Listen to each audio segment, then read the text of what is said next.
الصلاة والسلام عليك يا رسول الله وعلى آلك وأصحابك يا حبيب الله. الصلاة والسلام عليك يا نبي الله وعلى آلك وأصحابك يا نور الله.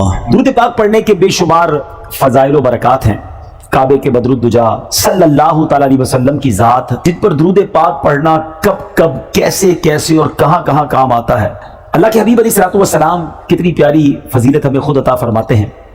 میرے آقا فرماتے ہیں کہ جو کوئی شخص، حدیث پاک کا مضمون ہے کہ جو کوئی شخص مجھ پر روزانہ 50 مرتبہ درود پاک پڑھے گا، کل بروز قیامت میں اس سے مصافحہ کروں گا. آقا ہی نے کام آنا ہے، انہوں نے ہی شفاعت کرنی ہے، انہوں نے ہی پیاسوں کو اپنے ہاتھوں سے جام کوثر پلانا ہے، انہوں نے ہی پل صراط سے پار لگانا ہے. آئیے مل کر بآواز بلند درود پاک پڑھ لیں. صلو علی الحبیب صلی اللہ تعالی علی محمد صلی اللہ علیہ وسلم.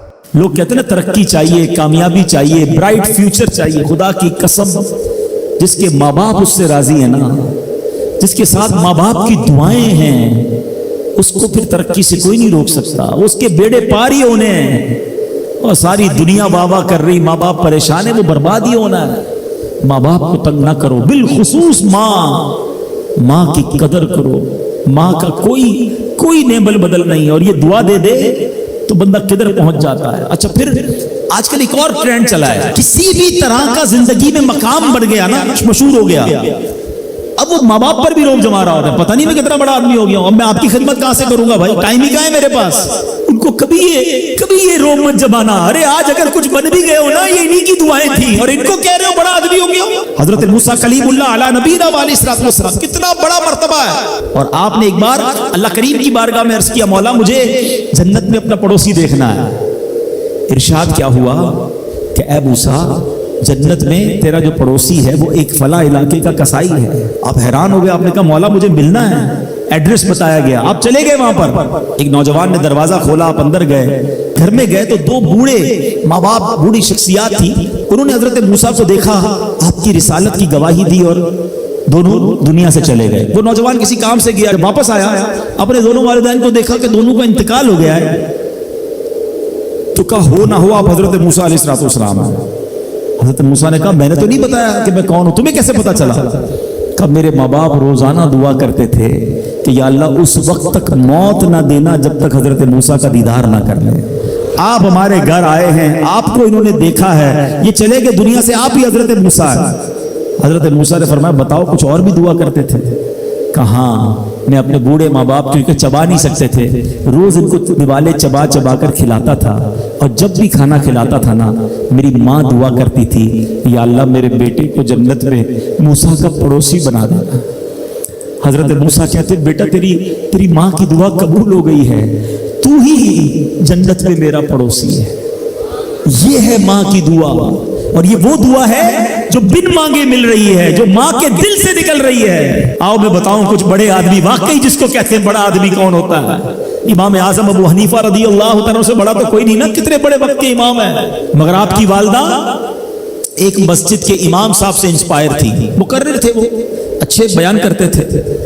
تو آپ کو وہ کہتی کہ جاؤ وہ امام صاحب سے مسئلہ پوچھ کے آؤ. خود مفتی اعظم ہیں، امام ہے کروڑوں حنفیوں کے.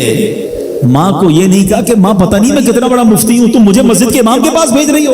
آج تو یہ ڈائریکٹ جواب دے دیتے ہیں نا، مجھے پتہ نہیں میں کون ہوں، مجھ سے بحث کر رہی ہو، اتنی کتابیں پڑھی ماں، تم نے تو پڑھا ہی کچھ نہیں. ابو جان آپ کو دنیا کا کیا پتا، مجھے پتا ہے. سنو امام اعظم، یہ ایسے نہیں بنتے بڑے لوگ. ماں کو کہتے ٹھیک ہے ماں، مسجد کے امام کے پاس جاتے، اس مقرر کے پاس جاتے.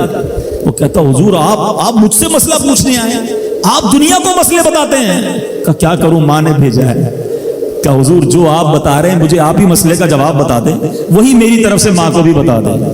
ایک بار ماں نے کہا کہ میں خود جا کر پوچھوں گی، پھر بھی امام اعظم نے منع نہیں کیا. اچھا کئی میل کا سفر تھا. امام ابو یوسف کہتے ہیں ہم نے خود دیکھا کوفہ کی گلیوں میں کہ امام اعظم اس خچر یا اس سواری کے لگام تھامے ہوئے ہیں، ماں اس پر سوار ہے اور وہ بازار میں اسے لے کے جا رہے ہیں. ماں کو یہ نہیں کہا کہ ماں تم مجھے تکلیف دے رہی ہو، وہ میرا شاگردوں کا بھی شاگرد ہے، اس کو کیا پتا جو مجھے پتا ہے. اللہ اکبر. ماں جاتی ہیں، مسئلہ پوچھتی ہیں، واپس آتی ہیں. امام اعظم ماں کو کچھ نہیں کہتے. یہ ہوتا ہے ماں کی فرما برداری. آج دیکھو دنیا ان کے گن گا رہی ہے. سیدنا بایزید بستامی رضی اللہ تعالیٰ عنہ کتنا بڑا نام ہے, اولیاء کے سردار ہیں. دیکھو ماں کی خدمت کیسی کرتے تھے. آپ کی والدہ نے سردیوں کی رات تھی, سخت سردی کی رات, آپ سے پانی مانگا. حضرت بایزید بستامی ماں کے پاس پیالہ لے کر گئے تو ماں سو گئی تھی. ماں کے سرہانے پیالہ لے کر کھڑے رہے, رات بھر کھڑے رہے سخت سردی میں. پانی تھوڑا سا آپ کی انگلیوں پر گرا تو وہ پانی برف بن چکا تھا. ماں کی آنکھ کھلی, دیکھا بایزید بستامی بستر کے کنارے کھڑے ہیں.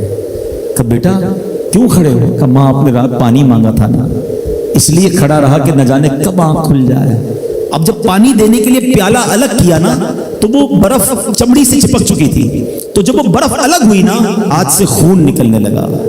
حضرت بایزید بستامی رحمت اللہ تعالی کی ماں نے جب یہ دیکھا نا کہ بیٹا ساری رات کھڑا رہا اور اب اس کا ہاتھ بھی لہو لہان ہو گیا, حضرت بایزید بستامی کی ماں نے پتہ اس رات کیا دعا دی؟ کہتی یا اللہ میں اس سے راضی ہوں, تو بھی اس سے راضی ہو جا. دیکھو کیا مقام ملا, اولیاء کرام کے سردار بن گئے. یہ وہ دعائیں ہیں جو دل سے نکلتی ہیں. ماں باپ کی خدمت ایسی کرو, اب کہو نا ان کے دل سے دعا نکلے. جب وہ دعا نکلے گی نا پھر وہ کام بننے آپ سوچ نہیں سکتے. ایک اور بات میں آپ کو بتا دوں کہ جو آپ کے پاس ہے نا اس پر انجوائے کرنا سیکھیں, ورنہ لائف بے مزہ ہو جاتی ہے. میں آپ کو سمجھاتا ہوں اس بات کو. ایک بادشاہ تھا, وہ بڑا پریشان رہتا تھا, بڑے پیسے تھے اس کے پاس مگر نیند نہیں آتی تھی, ٹینشن بہت تھی. اپنے وزیر کو بلایا کہ یار بتاؤ تو صحیح کہ یہ اتنے پیسے, اتنا مال, اتنا سلطنت, نیند ہی نہیں آتی, عجیب سی کیفیت رہتی ہے. اور میں اپنے غلاموں کو دیکھتا ہوں یہ بڑے مزے میں مستی مذاق کر رہے ہوتے ہیں, رات کو سکون کی نیند سو جاتے ہیں, زمین پہ ہی سو جاتے ہیں, مجھے نرم بستر پر نیند نہیں آتی. میری اور ان میں فرق کیا ہے؟ یہ اتنا انجوائے کیوں کر رہے ہیں لائف کو, میں پریشان کیوں؟ اس نے کہا بادشاہ سلامت, یہ بات آپ کو 99 نمبر کے فارمولے سے سمجھ آئے گی. یہ کون سا فارمولہ ہے؟ کبھی سمجھاتا ہوں. اس نے ایک غلام کو بلایا, ادھر آؤ. بادشاہ سلامت آپ اس کو 100 اشرفیاں تحفے میں دے دیں. بادشاہ تھا, اس کے لیے 100 اشرفیاں کیا چیز ہیں. 100 اشرفیوں کی تھیلی منگوائی, وزیر کے ہاتھ میں دی. اس وزیر نے کیا کیا, چپکے سے اس کے اندر سے ایک اشرفی نکال کے جیب میں رکھ لی. جاؤ مبارک ہو. اس غلام کی تو لاٹری لگ گئی, زندگی میں ایک اشرفی نہیں دیکھی تھی, 100 اشرفیاں. او جناب گھر گیا, خوشی خوشی سارے گھر والوں کو, بچوں کو جمع کیا, بیوی کو بلایا, مبارک ہو مبارک ہو. کیا ہوا؟ 100 اشرفیاں بادشاہ نے دی ہیں, اپنی تو زندگی بن گئی. سارے بچے خوش, وائف بھی خوش. بچے کہتے ہیں ابو اشرفیاں دکھائے تو سی, ہوتی کیسی, ہم نے دیکھی نہیں آج تک. تھیلی کھولی اور اشرفیاں اس نے نکال دی. کہا ابو ہم گن لیں. گنو. بچوں نے گننا شروع کی, کتنی نکلی؟ 99. ایک تو رکھ لی تھی نا اس نے. کہا ابو یہ تو 99 ہیں. کہا نہیں بادشاہ نے دیے 100 ہوتی ہیں, پوری 100 ہوں گی, گنو تو میں گننا نہیں آتا. پھر گنی 99. بیوی نے کہا ہٹو میں گنتی ہوں, بچوں کو گننا نہیں آتا. بیوی نے گنی